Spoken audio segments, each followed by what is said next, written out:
बहुत मेहनत करने के बाद मैंने टोटल चैप्टर तैयार किया है। याद रखना, आपके पोएट्री और प्रोज से टोटल 22 के 22 चैप्टर कराऊंगा बेहतर तरीके से। रोज एक चैप्टर का ऑब्जेक्टिव कराऊंगा, प्लेलिस्ट बना दूंगा।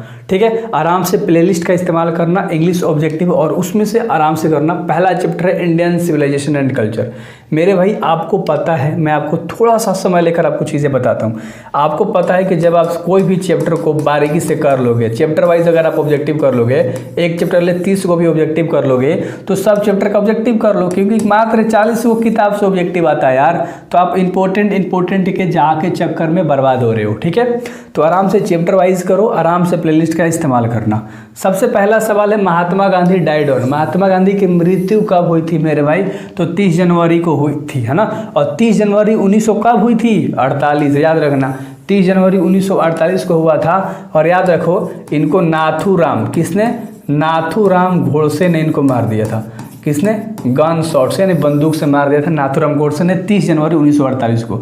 अगर यही पूछेगा एसासिनेटेड मतलब होता है मेरे भाई हत्या, है ना। यानी कि एसासिनेटेड अगर पूछेगा तो याद रखना 30 जनवरी 1948 आप बताओगे कि महात्मा गांधी का एसासिनेटेड डेट जो था वो 30 जनवरी 1948 था। किसने मारा था? Gun shot by Nathuram Godse.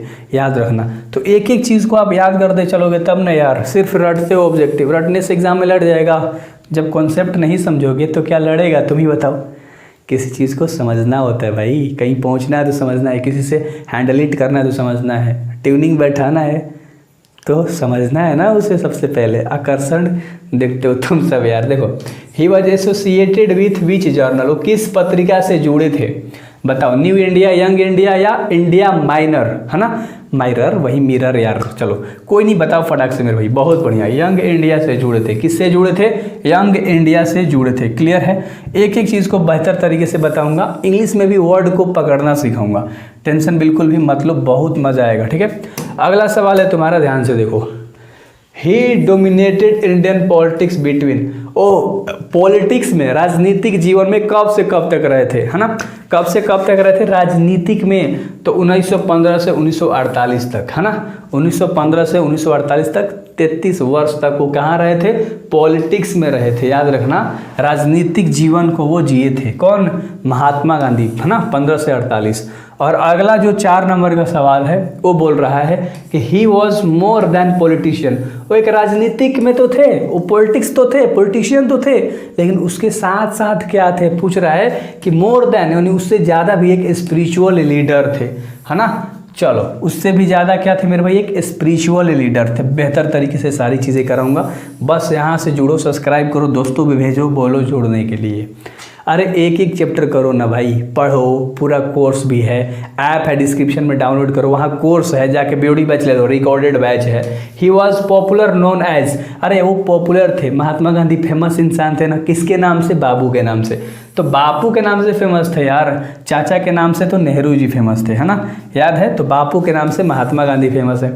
और अगला जो 6 नंबर का सवाल है, देख लो। What is the name of autobiography? Autobiography माने होता है जीवन, है ना, जो अपनी जीवन के बारे में खुद से लिख दे, अपना किताब है, तो उसे ऑटोग्राफी बोलते हैं, है ना।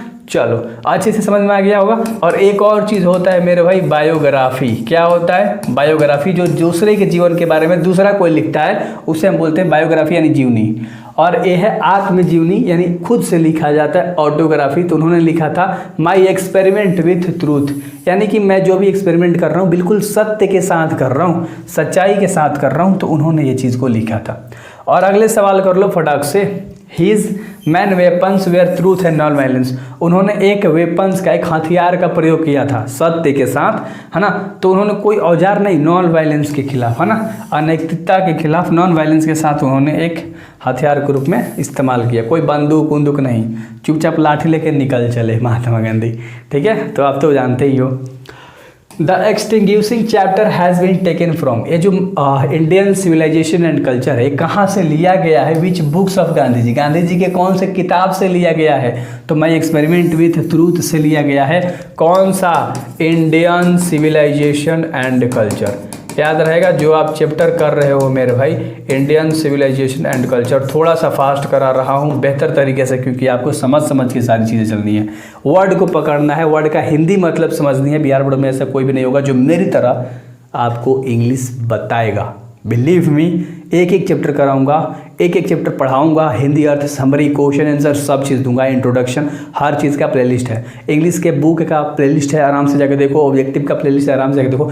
चाहते हो कि मैं 10 दिन में पूरे का पूरे बुक को ख़त्म कर दूँ, ग्रामर ख़त्म कर दूँ, जाके बैच ले लो ऐप पे। 200 रुपया भी नहीं लगेगा, आपके पूरे 1 महीना ऑफलाइन ट्यूशन में नहीं लगता होगा, उतना में है। Which type of pros pieces है, जो प्रोज पीसेस है वो किस तरह का है, इंडियन सिविलाइजेशन एंड कल्चर। ये जो आपका चैप्टर है क्या है, स्टोरी है, स्पीच है, ऐसे या ड्रामा है, बताओ क्या है मेरे भाई। यह एक ऐसे है, यानी कि यह एक निबंध है। जो आपका चैप्टर है इंडियन सिविलाइजेशन एंड कल्चर, वह एक ऐसे है यानी कि निबंध है। और अगला सवाल जो 12 नंबर का सवाल है कि what is the theme of chapter. Theme मतलब होता है कि इस चैप्टर का मतलब क्या है, उद्देश्य क्या है। इंडियन सिविलाइजेशन एंड कल्चर जो आपका ये चैप्टर है, इसका मेन उद्देश्य क्या है मेरे भाई, बताओ। तो इसका जो मेन उद्देश्य है ना, कंपैरिजन बिटवीन 2 सिविलाइजेशन। कहाँ दिख रहा है, यहाँ पर कंपैरिजन कर रहा है 2 सभ्यताओं के बीच में। सिविलाइजेशन मतलब सभ्यता, तो एक यूरोपीय सभ्यता और एक हमारी भारतीय सभ्यता। इंडियन सिविलाइजेशन और यूरोपीय सिविलाइजेशन के बीच में इस चैप्टर में अंतर के बारे में बात किया गया है। और अगला चैप्टर है कि हु हैज़ कोरिटेन। कोरिटेन कौन है, इंडियन सिविलाइजेशन एंड कल्चर। इस चैप्टर में कोरिटेन कौन है, कोरिटेन याद रख लो कि कोरिटेन कौन है, वर्ड याद रख लो, ठीक है। चलो इसमें बताओ मेरे भाई फटाक से, इसमें कोरिटेन कौन है, महात्मा गांधी है ना। वर्ड से याद करो क्योंकि हिंदी वर्ड नहीं देगा, मैं तो हिंदी बता रहा हूँ, भूल जाओगे 4 दिन बाद। तो इंग्लिश में भी कुछ कुछ वर्ड है जिसे याद रखो। What was the ancestor satisfied with. जो हमारे एंसिस्टर मतलब होता है पूर्वज, जो हमारे दादा परदादा लोग हैं, जो आज से जो पहले वाले जो हमारे जनरेशन था, वो कैसा खुश था, यानी कहाँ रहना खुश थे, मतलब गांव में रहना वो पसंद करते थे। सेटिस्फाइड यानी संतुष्टि थी उनको, वो गांव में रहते थे तो उनको गांव में रहना ही बहुत पसंद था। और अगला 15 नंबर का सवाल है, ध्यान से देखो। Civilisation is the mode of conduct which point out of man path of duty. ये वर्ड क्या करो ना, पार्ट ऑफ ड्यूटी। यार चलो खत्म कहानी। इस चैप्टर में बात करी गई है कि इंसान अपने कर्तव्य के रास्ते अगर चलेगा तो सही है। और अगला सवाल है 16 नंबर का, the glory of Indian is the remains. तो जो हमारी ग्लोरी है ना, वो India is that immovable, remains क्या होगा, इसके आगे क्या होगा बताओ फटाक से। वर्ड से आपको याद करा देता हूँ, इमूवेबल है ना, क्या होता है इमूवेबल, ठीक है मेरे भाई, यानी कि अचर रहेगा, ठीक है। चलो रिमेन इमूवेबल याद रख लो। Who was Feroz. फेरोज कौन था, फेरोज कौन था, तो फेरोज एक इजिप्ट का शासक था। इम्पेरर मतलब होता है शासक, राजा बोल सकते हो। तो इजिप्ट के इम्पेरर यानी इम्पेरर ऑफ इजिप्ट, ठीक है। और अगला, what is the Gujarati equivalent for civilisation means. Gujarati की भाषा में कहोगे सिविलाइजेशन का मतलब क्या हो गया, चलो बताओ फटाक से, ठीक है। तो गुजराती लोगों के लिए सिविलाइजेशन का मतलब गुड कंडक्ट होता है, अच्छी है ना, नैतिकता है ना। चलो अगला है 16 नंबर का सवाल, और सॉरी 19 नंबर का सवाल है यार, ठीक है।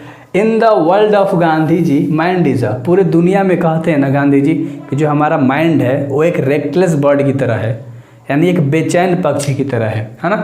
तो कह सकते हो कि क्या कहे थे उन्होंने, रेस्टलेस बर्ड की तरह। यानी कि रेस्टलेस बर्ड का मतलब होता है कि हम जितना चाहते हैं ना, हमारी उतनी चाहत बढ़ती जाती है। आज मैं आपको बाइक दे दूं तो कल तुम्हें ना कुछ दिन, मान लो कुछ महीने बाद, तुम्हें एक 4 चक्का की आदत लग जाएगी। तो एक इंसान एक चीज़ पे डिपेंड नहीं है, उसे और चाहिए, तो इसलिए वो बोले थे।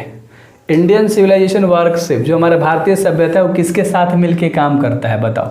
हमारी जो भारतीय सभ्यता है वो इमोरलिटी यानी अनैतिकता के साथ मिलके काम करता है, यानी कि इसे ख़त्म करना चाहता है।